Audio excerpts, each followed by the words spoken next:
Hello दोस्तों, नमस्कार। स्वागत है आप सभी का प्रयागराज पीसीएस में। आज हम यूपीएसआई, यूपीपीसीएस और यूपीपी के वनडे जो एग्ज़ाम्स होते हैं उनसे रिलेटेड पॉलिटी का एक इम्पॉर्टेंट टॉपिक लेके आए हैं। 1773 के जो रेगुलेटिंग एक्ट है वहाँ से लेकर के 1947 के स्वतंत्रता आंदोलन का जो कार्यकाल रहा है उसके बीच जितने भी पूर्व संवैधानिक अधिनियम आए हैं उनके ऊपर 50 एमसीक्यू की प्रैक्टिस सीरीज लेके आए हैं। इसके अंदर पीवाईक्यूज भी इंक्लूड हैं। तो आइए शुरू करते हैं फटाफट रिवीजन। हमारा टारगेट है कि ये 50 क्वेश्चन 20 मिनट में निपटाए जाएं, जिससे कि आप इस वीडियो को चाहे तो 1.5 पे या फिर 2x पे देख के अपना रिवीजन 10 मिनट में कर सकें 50 क्वेश्चन से, क्योंकि ये इसमें वो मोस्ट इम्पॉर्टेंट क्वेश्चन मैंने इंक्लूड किए हैं जो पूछे जाते हैं।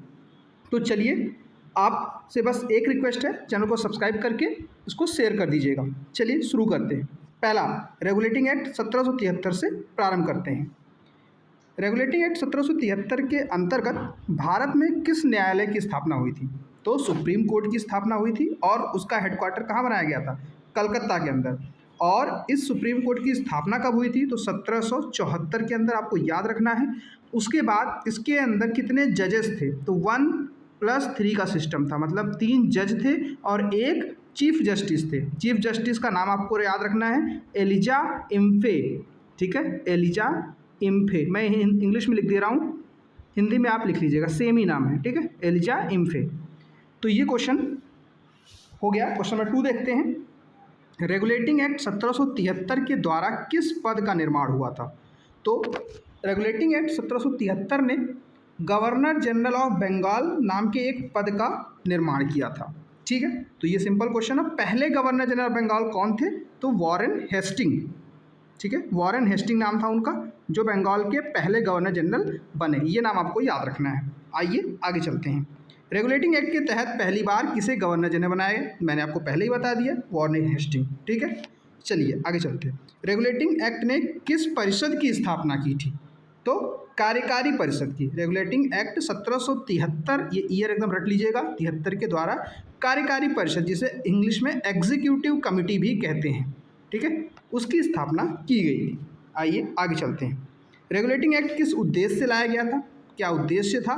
तो इसका उद्देश्य था ईस्ट इंडिया कंपनी के प्रशासन को नियंत्रित करना, क्योंकि ईस्ट इंडिया कंपनी के जो एम्प्लॉयज़ थे वो प्राइवेट ट्रेड में इन्वॉल्व हो गए थे, करप्शन में ज़्यादा इन्वॉल्व हो गए थे। कंपनी के ऊपर प्रॉफिट होने के बावजूद बहुत ज़्यादा घाटा हो गया था। ठीक है, उसकी जो बैलेंस शीट थी वो निगेटिव में चली गई थी। तो दोस्तों, इन्हीं सब चीज़ों को नियंत्रित करने के लिए रेगुलेटिंग एक्ट ब्रिटिश संसद लेके आती है। आइए आगे चलते हैं। अब हम देखने वाले हैं एमसीक्यूज पिट्स इंडिया एक्ट 1784 के ऊपर। क्रोनोलॉजी में सारे एमसीक्यू हैं, जिससे आपको प्रैक्टिस करने में कोई दिक्कत ना, आप कहीं से भी पढ़े हों, प्रैक्टिस आप यहाँ से कर सकते हैं। पिट्स इंडिया एक्ट 1784 ने किस संस्था का गठन किया? तो पिट्स इंडिया एक्ट 1784 के बताने के पहले मैं आपको बता दूं कि जो नाम आगे पिट्स आपको दिख रहा है, तो ये पूरा नाम है विलियम। ठीक है, विलियम पिट्स। अब विलियम पिट्स कौन थे? तो उस समय, मतलब तत्कालीन ब्रिटिश के पीएम थे वो, उस समय के ब्रिटिश के प्रधानमंत्री थे। उनका नाम था विलियम पिट्स या पिट्स यंग। उनके नाम पे ये एक्ट है, 1784 के अंदर आया था। और एक चीज़ मैं आपको यहाँ पे और बता देना चाहता हूँ कि 1773 में रेगुलेटिंग एक्ट आया था। ठीक है, रेगुलेटिंग एक्ट में कुछ कमियां रह गई थी, उसको सुधार करने हेतु 1781 में एक आया था एक्ट ऑफ सेटलमेंट। अगर आप लक्ष्मीकांत पढ़ते हो या फिर आपने कभी उनके लेक्चर्स देखे हों लक्ष्मीकांत की बुक से, तो वहाँ पे एक एक्ट यहाँ पे भी ये भी इंक्लूड किया गया। तो इसलिए मैं आपको बता दे रहा हूँ कि 1773 की गलतियों को रिफॉर्म करने के लिए 1781 में भी आया था, जिसका नाम था एक्ट ऑफ सेटलमेंट। ठीक है, सुधार का अधिनियम। उसके बाद ही ये पिट्स इंडिया एक्ट आता है। तो चलिए अब शुरू करते हैं इसके ऊपर एमसीक्यू। पिट्स इंडिया एक्ट 1784 ने किस संस्था का गठन किया था? तो उसने बोर्ड ऑफ कंट्रोल, ठीक है, BOC, बोर्ड ऑफ कंट्रोल, और कोर्ट ऑफ डायरेक्टर पहले से ही काम कर रहा था और एक नया संस्था बनाएगी बोर्ड ऑफ कंट्रोल। अब बोर्ड ऑफ कंट्रोल जो है क्या करेगा? राजनीतिक मामलों को अब ये देखने वाला था। ठीक है, और कोर्ट ऑफ डायरेक्टर क्या देख रहा था? ये वाणिज्यिक मामलों को। ठीक है, वाणिज्यिक मतलब कॉमर्शियल मैटर्स को। ट्रिक कैसे याद रखेंगे? C से COD यानी कोर्ट ऑफ डायरेक्टर्स, और C से कॉमर्शियल मैटर्स। यहीं पे बोर्ड ऑफ कंट्रोल जो है ये पॉलिटिकल मैटर्स को हैंडल करता है, या फिर एडमिनिस्ट्रेटिव, मतलब कहाँ पे अटैक करना है, कौन सी आर्मी कहाँ रखी जाएगी, ये सारे मैटर BOC देखेगा। मतलब क्या? बोर्ड ऑफ कंट्रोल देखेगा। आई होप आपको ये चीज़ समझ में आ गई। आगे चलते हैं।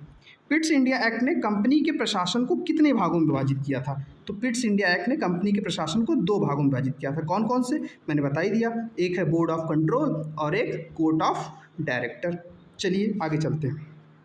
पिट्स इंडिया एक्ट के अनुसार सर्वोच्च नियंत्रण किसे दे दिया गया था? तो सर्वोच्च नियंत्रण आ गया था ब्रिटिश सरकार के हाथों में। ठीक है, आगे चलते हैं। अब है चार्टर, हम क्रमशः पढ़ने वाले हैं 1793, 1713, 1813, 1833 और 1853। अब यहाँ पे मैं आपको चीज़ बता देना चाहूँगा कि जो चार्टर एक्ट हैं वो 20 साल के गैप पे आते थे, तो आपको ईयर रटने की ज़रूरत नहीं है। आपने 1773 याद कर लिया, ठीक है, 1773 याद किया, उसमें 20 जोड़ते जाइए, आपको सारे एक्ट मिलते जाएंगे। 20 आपने जोड़ा तो 1793, 20 जोड़ा 1813, 20 जोड़ा 33 और 20 जोड़ा तो 53। तो 20-20 के डिफरेंस पे ये चार्टर एक्ट आते रहते हैं। चलिए शुरू करते हैं। चार्टर एक्ट 1813 ने क्या समाप्त कर दिया था? तो भारत में व्यापार पर कंपनी का जो मोनोपोली था यानी एकाधिकार था उसको समाप्त कर दिया। ब्रिटेन की अन्य कंपनियों को भी उसने अलाउ कर दिया कि अब वो इंडिया या ईस्ट इंडिया वाले एरिया में आके व्यापार कर सकते हैं। तो आई होप आपको ये बात समझ में आ गई होगी और इसका उद्देश्य भी यही था। अब अगर आपने वर्ल्ड हिस्ट्री पढ़ी होगी तो बैकग्राउंड आपको पता है, ये वही समय है जब नेपोलियन पीक पर है। ठीक है, 1815 के आसपास वाटरलू होता है, वहाँ पे नेपोलियन ख़त्म हो जाता है, लेकिन उससे पहले 1813 का जो टाइम पीरियड 1805 से ये नेपोलियन के पीक का टाइम है। और नेपोलियन ने इंग्लैंड के ऊपर बहुत सारी प्रतिबंध लगा दिए थे, जिसके कारण वहाँ के लोग यूरोप में अपने सामान बेच नहीं पा रहे थे। तो वहाँ के राजा से उन्होंने रिक्वेस्ट की कि हमको इंडिया साइड ट्रेड करना, क्योंकि अब यहाँ तो कर नहीं पा रहे हैं। तब इस तरह से जो ईस्ट इंडिया कंपनी थी, राजा ने उसके सारे अधिकार, जो एकाधिकार थे, उसको वापस ले लिए। ठीक है, और चार्टर एक्ट 1813 के तहत बाकी लोगों को भी इंडिया में जाना अलाउ कर दिया। ठीक है, आइए आगे देखते हैं। चार्टर एक्ट 1813 के तहत किस धर्म के प्रचारक भारत आने लगे? तो ईसाई मिशनरियों को अलाउ कर दिया गया। ठीक है, ये आपको ध्यान रखना है, ये क्वेश्चन कई बार आया है कि किस एक्ट के तहत ईसाई जो मिशनरी थे वो भारत में अलाउ हुए? तो 1813 का वो एक्ट था। ठीक है, यूपीएसआई के लिए बहुत ज़्यादा इंपॉर्टेंट क्वेश्चन है। उसके बाद यूपीपी आपने एक शिफ्ट में देखा होगा, सेम ही क्वेश्चन पूछा हुआ है, तो आप समझ सकते हैं इसकी इंपॉर्टेंस। आइए आगे चलते हैं। चार्टर एक्ट 1833 में किस नए पद की स्थापना की गई? तो गवर्नर जनरल ऑफ इंडिया की स्थापना की गई थी। 1773 में गवर्नर जनरल ऑफ बंगाल बनाया गया था। अब इसी को और सेंट्रलाइज करके और केंद्रीकृत करके पावर उसका बढ़ा के गवर्नर जनरल ऑफ इंडिया बना दिया गया। पहला गवर्नर जनरल इंडिया जो बना उसका नाम क्या था? तो लॉर्ड बेंटिक। ठीक है, 1833 समय गवर्नर जनरल कौन बना? गवर्नर जनरल ऑफ इंडिया कौन बना? तो लॉर्ड बेंटिक। अब अगला है चार्टर एक्ट 1853 के तहत क्या प्रमुख बदलाव हुआ? तो 1853 के चार्टर एक्ट ने क्या किया? विधायी और कार्यकारी कार्यों को अलग कर दिया। क्या मतलब हुआ इसका? जो गवर्नर जनरल ऑफ इंडिया हुआ करता था ना, गवर्नर जनरल ऑफ इंडिया, पहले वही कानून भी बनाता था, कानून को लागू भी करता था। ठीक है, तो सारी पावर एक ही आदमी के हाथ में थी। तो इस एक्ट ने, चार्टर एक्ट ने क्या किया? इस पावर को अलग कर दिया। बोला एक संस्था होगी जो कानून बनाएगी, अब अलग भी एक संस्था होगी जो कानून को लागू करेगी। तो यही इस कहने का मतलब है कि विधायी और कार्यकारी कार्यों को अलग कर दिया गया। किसके तहत अलग किया गया? चार्टर एक्ट 1853 के तहत। आइए आगे चलते हैं। चार्टर एक्ट 1853 के अनुसार पहली बार कौन सी सेवा में प्रतियोगिता परीक्षा शुरू की गई? तो भारतीय प्रशासनिक सेवा, उस समय इसे आईसीएस के नाम से जाना जाता था। दोस्तों आप कमेंट सेक्शन में मुझे ये बताइए कि भारत के पहले आईसीएस ऑफिसर कौन थे? ठीक है, आप कमेंट सेक्शन में बताइए। देखिए आपने कुछ एडिशनल इन्फॉर्मेशन गैदर कर रखी है कि नहीं। भारत सरकार जो अधिनियम था 1858। ठीक है, अब यहाँ से फिर मैं आपको कुछ चीज़ें एडिशनल बताऊंगा, ध्यान रखिए। इससे पहले जितने भी एक्ट थे वहाँ पे हम चार्टर वर्ड यूज़ कर रहे थे। चार्टर एक्ट 1813, 1833 ऐसे यूज़ कर रहे थे। यहाँ पे पहली बार भारत सरकार अधिनियम नाम लिखा जाने लगा, मतलब गवर्नमेंट ऑफ इंडिया एक्ट कहा जाने लगा। ऐसा क्यों हुआ? क्योंकि यहाँ ध्यान से देखिए 1858 का ईयर है, इससे पहले 1857 की क्रांति हो चुकी है। 1857 की जब क्रांति हो गई तो ब्रिटिश को पता चल गया कि ईस्ट इंडिया कंपनी बहुत ज़्यादा अत्याचार कर रही है, अगर ऐसा होता रहा तो उनका शासन बहुत जल्द ख़त्म हो जाएगा। तो ब्रिटिश संसद ने निर्णय लिया कि अब जो है इंडिया में जो शासन होना है वो डायरेक्ट ब्रिटिश क्राउन के द्वारा, ब्रिटिश के राजा करेंगे। इसलिए अब भारत सरकार नाम से सारे अधिनियम आने लगे। चलिए इस कहानी के बाद, इस इंट्रोडक्शन के बाद अब हम क्वेश्चंस पे आते हैं। भारत सरकार अधिनियम 1858 का उद्देश्य क्या था? तो देखिए, कंपनी का शासन समाप्त करके ताज का शासन स्थापित करना, यानी राजा को मुख्य बनाना। विक्टोरिया यहाँ की हेड हो गई। ठीक है, उन्होंने कैसर ए हिंद की उपाधि धारण की, ये बहुत इंपॉर्टेंट है। ठीक है, कैसर ए हिंद, ठीक है, ये उपाधि भी ले ली थी उन्होंने। आगे चलते हैं। 1858 के अधिनियम के बाद भारत का पहला वायसराय कौन बना? तो लॉर्ड कैनिंग साहब को बनाया गया 1858 के तहत भारत का पहला वायसराय। ये बहुत ही इंपॉर्टेंट चीज़ है। हाँ, यहाँ पे आपको ये भी ध्यान रखना है कि 1858 के एक्ट से पहले जितने लोग भी हेड होते थे इंडिया में, उनको गवर्नर जनरल बोला जाता था। अब 1857 जब रिवॉल्ट हो गया ना, तो नाम ही उस पोस्ट का बदल दिया, उन्होंने वायसराय कर दिया। अब 1857 के बाद जितने भी एक्ट आएंगे उसमें चीफ ऑफ इंडिया को क्या बोला जाने लगा? वायसराय। ठीक है, आगे चलते हैं। 1858 के अधिनियम के तहत एक नए विभाग की स्थापना हुई। विभाग का नाम क्या था? तो भारत का सचिव कार्यालय, मतलब चीफ सेक्रेटरी ऑफिस बनाई गई। ये नाम आप ध्यान रखेंगे, क्वेश्चन में भी कई बार पूछा गया है। ठीक है, आगे चलते हैं। भारत परिषद अधिनियम 1861 और 1892, दो अधिनियम हमको यहाँ पे पढ़ने हैं, उसके एमसीक्यू। तो भारत परिषद अधिनियम, इंडियन काउंसिल एक्ट 1861 का उद्देश्य क्या था? तो उसका उद्देश्य था भारतीयों को विधायिका में नामांकित करना। देखिए, अब आपको लॉजिकल लग रहा होगा, 1857 की क्रांति हो गई, वो सब जान गए कि इंडिया वाले चुप नहीं बैठेंगे, तो उनको भाई अब शासन में थोड़ा थोड़ा तो सत्ता देनी पड़ेगी, थोड़ा थोड़ा उनको पावर देनी पड़ेगी, वरना फिर विद्रोह करेंगे। तो इसलिए क्या करना शुरू कर दिया? विधायिका में भारतीयों को बुलाना शुरू कर दिया, नामांकित शुरू हो गया। ठीक है, भारतीयों का। आगे देखते हैं। 1861 के अधिनियम में विधायिका में किसका प्रवेश कराया गया? तो भारत के मनोनीत भारतीय सदस्यों का कराया गया। पिछला क्वेश्चन जैसा देखा उसी से। अगला, भारतीय परिषद अधिनियम 1892 के तहत क्या किया गया? तो परिषद जो था, मनोनीत भारतीय जहाँ थे, उनकी शक्ति और बढ़ाई गई, मतलब इंडियंस को और थोड़ी पावर दी गई कि अब तुम बजट को डिस्कस कर सकते हो। ठीक है, उसके बाद जो इंपॉर्टेंट मैटर उसको रेस कर सकते हो, तो ये सिर्फ पावर दी गई। ठीक है, ये 1892 का समय वही समय है जब तिलक पीक पे थे। ठीक है, तिलक शिवाजी फेस्टिवल, मराठा और केसरी जैसी किताबें लिख रहे हैं, पॉलिटिकल अवेयरनेस फैला रहे हैं, ये उस समय की बात है। ठीक है, अगर आपने हिस्ट्री पढ़ी होगी तो आप कनेक्ट कर पा रहे होंगे। चलिए आगे चलते हैं। भारतीय परिषद अधिनियम 1909, जिसे मार्ले मिंटो रिफॉर्म भी कहा जाता है, इस अधिनियम के तहत क्या व्यवस्था की गई? इस अधिनियम ने भारत को बांटने का काम किया। सेपरेट इलेक्टोरेट इस अधिनियम की मुख्य बात है। मुख्य क्या, सबसे खराब बात है जो इसने भारत को बांटने का काम किया। आगे देखते हैं। इस अधिनियम से भारतीयों को क्या अधिकार मिला? मतलब जो 1909 है उससे भारतीयों को क्या तो विधायी परिषद में सदस्य बनने का, ठीक है, अधिकार मिला। आगे देखते हैं। भारत सरकार अधिनियम 1919, जिसे मॉन्टेग्यू चेम्सफोर्ड रिफॉर्म भी कहा जाता है। ठीक है, इस अधिनियम में किस प्रणाली की शुरुआत हुई? तो इस अधिनियम के तहत डायरकी की, जिसे द्वैध शासन प्रणाली कहते हैं। द्वैध शासन प्रणाली क्या होती है? इसमें सब्जेक्ट जितने भी लिस्ट, जैसे आज हम पढ़ते हैं ना कि केंद्र सूची, राज्य सूची और ये सब थी, तो इसी प्रकार से इसमें पावर्स जो सब्जेक्ट्स थे उनको दो पार्ट में ब्रेक कर दिया गया। क्या? एक रिजर्व लिस्ट और एक ट्रांसफर्ड लिस्ट। ये आप ध्यान रखेंगे। रिजर्व लिस्ट मतलब संरक्षित सूची, दूसरी ट्रांसफर्ड मतलब कि मतलब एक संरक्षित हो गई, दूसरी है स्थानांतरित, ट्रांसफर्ड वाली। चलिए आगे देखते हैं। 1919 के अधिनियम में शक्ति का विभाजन किन के बीच किया गया? तो सेंटर के बीच में और प्रोविंस के बीच में, केंद्र और प्रांतों के बीच में। ठीक है, आगे चलते हैं। द्वैध शासन प्रणाली में कौन से विषय आरक्षित? आरक्षित मतलब रिजर्व थे। संरक्षित मैंने बताया था ना कि दो सब्जेक्ट्स में बांटा था, रिजर्व्ड और ट्रांसफर्ड। तो पहले की बात कर रहे हैं कि आरक्षित कौन से थे। जो आरक्षित थे वो रक्षा विभाग, पुलिस विभाग और राजस्व। अच्छा, मैं इसमें आपको ये भी बता देता हूँ कि आरक्षित और ट्रांसफर्ड क्या थे। आरक्षित वो वाले चीज़ें थी जो बहुत इंपॉर्टेंट थी। ब्रिटिश उनको छोड़ना नहीं चाहते, उनको अपने हाथ में रखना चाहते। अगर इंडियंस के हाथ में आ गया तो पता चले ब्रिटिश को कल ही बोरिया बांध के जाना पड़े।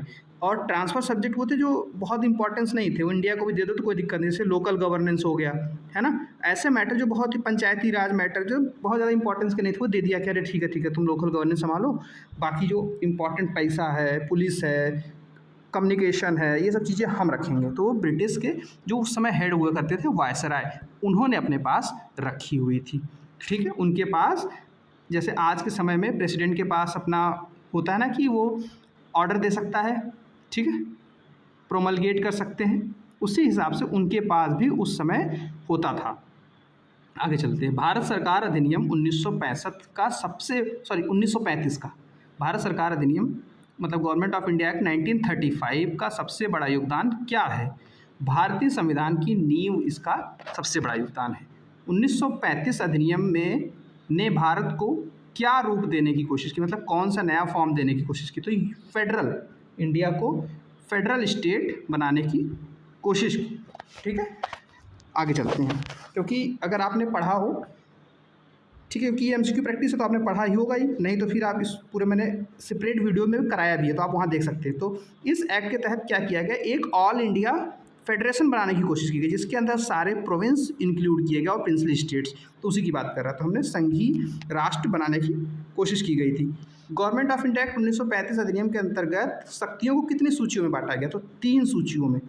कौन कौन सी सूची? वही 3 सूचियाँ थी, प्रोविंशियल लिस्ट, स्टेट लिस्ट, है ना, स्टेट लिस्ट, यूनियन लिस्ट और कंकरेंट लिस्ट। जो आज के समय में 3 लिस्ट है वही वाली लिस्ट उसमें बांट दिया गया था। 1935 के अधिनियम में कितने प्रकार की सूचियाँ थी? तो 3 प्रकार की बताया मैंने, केंद्रीय, राज्य और समवर्ती। ठीक है, जो भी बताया आपको, मतलब सेंट्रल, स्टेट, इसको प्रोविंस कहा जाता था उस समय, और कॉन्करेंट। 1935 के अधिनियम के अनुसार संघ जो था वो कितने भाग आने थे संघ के अंदर? तो संघ जो लिस्ट था उसके अंदर ब्रिटिश प्रोविंसेस आती थी और प्रिंसली स्टेट्स आते थी। ठीक है, आगे चलते। फेडरल कोर्ट की स्थापना कब हुई? ये फेडरल कोर्ट जो है यही आज का सुप्रीम कोर्ट है हमारा। ठीक है, इसकी स्थापना हुई थी 1937 के अंदर। ठीक है, आगे चलते हैं। भारतीय रिजर्व बैंक की स्थापना कब की गई, किस अधिनियम के तहत बनाया गया? तो भारतीय रिजर्व बैंक की अधिनियम बनाया गया भारत सरकार अधिनियम 1935। मोस्ट इंपॉर्टेंट क्वेश्चन, ठीक है, यूपीएसआई में पूछा गया है सवाल, उसके बाद यूपीपी में भी सवाल आए हैं और एसएससी वगैरह एग्जाम में तो सवाल कई बार आया है, तो बहुत ज़्यादा इंपॉर्टेंट क्वेश्चन है। आगे देखते हैं। अब हम 1947 के स्वतंत्रता अधिनियम पे आ चुके हैं। अब यहाँ से लास्ट के कुछ 10 क्वेश्चन बचे हुए हैं। स्वतंत्रता अधिनियम 1947 को किसने पारित किया था? तो ब्रिटिश संसद ने पारित किया था। 1947 के अधिनियम के अनुसार भारत कब स्वतंत्र हुआ? तो 15 अगस्त 1947 को, ये आप सबको पता है। और 14 अगस्त 1947 को कौन स्वतंत्र हुआ था? पाकिस्तान। ठीक है, ये भी आपको ध्यान रखना है। अब आगे चलते हैं। 1947 के अधिनियम के अनुसार भारत और पाकिस्तान कब अलग अलग डोमिनियन बने? तो 15 अगस्त 1947 को ये बने।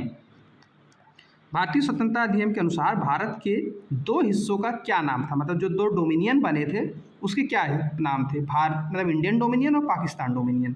ठीक है, भारत सरकार अधिनियम 1919, ठीक है, यहाँ पे बैक का क्वेश्चन है, इसमें डायआर्की प्रणाली किस स्तर पर लागू की गई थी? डायआर्की मतलब वही मैंने आपको बताया था ना कि एक सब्जेक्ट को 2 पार्ट में बांट दिया गया था, ट्रांसफर्ड और रिजर्व लिस्ट, इसको बोलते हैं डायआर्की।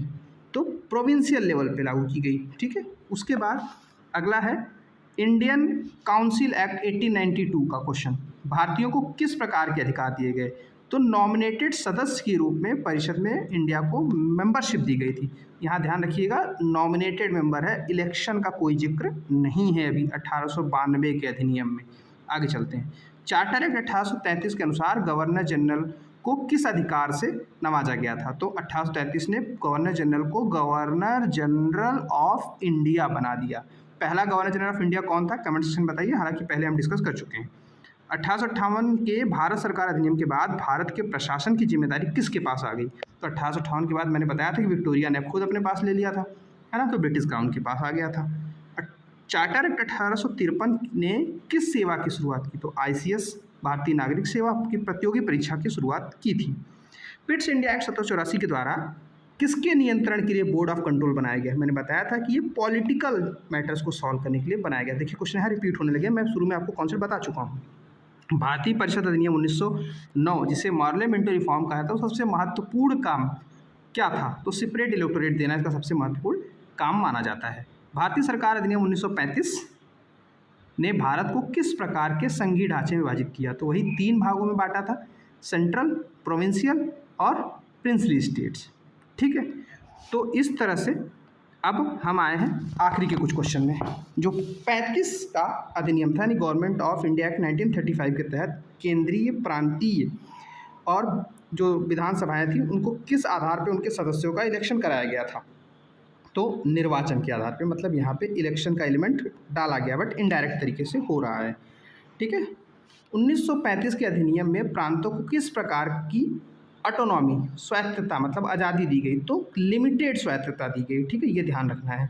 अगला है भारतीय स्वतंत्रता अधिनियम 1947 ने किस विधि के तहत भारत को दो डोमिनियन में विभाजित किया, मतलब ब्रिटिश भारत को दो विभाजन में बांटा, तो विभाजन के सिद्धांत, ठीक है, पार्टीशन के द्वारा दो पार्ट, पाकिस्तान और इंडिया, ठीक है।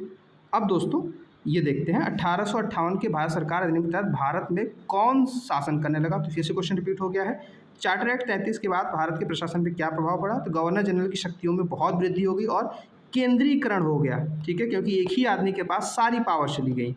भारतीय स्वतंत्रता अधिनियम 47 के अनुसार भारत के नए संविधान की संरचना किसने की थी, तो संविधान सभा ने, जिसे 1946 में बनाया गया था, ठीक है, कैबिनेट मिशन प्लान के बेसिस पे बनाया गया था। तो दोस्तों इस तरह से हमने 50 क्वेश्चनों का MCQ किया, जिससे आपका प्रैक्टिस हो सके। तो दोस्तों ये इनिशिएटिव आपको कैसे लगा, अगर आपके लिए हेल्पफुल है तो कमेंट सेक्शन में बताइए। सारे सब्जेक्ट्स के चैप्टर वाइज आपको लगभग टॉप 50 MCQ करवा दूंगा, जिससे कि आपको कॉन्फिडेंस आ जाए किसी भी सब्जेक्ट के हर एक चैप्टर के ऊपर, ठीक है। दोस्तों बस इस वीडियो को आपको देखने की ज़रूरत है और चैप्टर को रिवाइज करके यहाँ पे फिर से इसको रिकॉल करने की ज़रूरत है। तो दोस्तों इस वीडियो में इतना ही। चैनल को सब्सक्राइब करके अपने दोस्तों को भी शेयर कर दीजिएगा, जिससे कि हमारा चैनल भी ग्रो हो और आपको फ़ायदा भी हो सके। So thank you very much.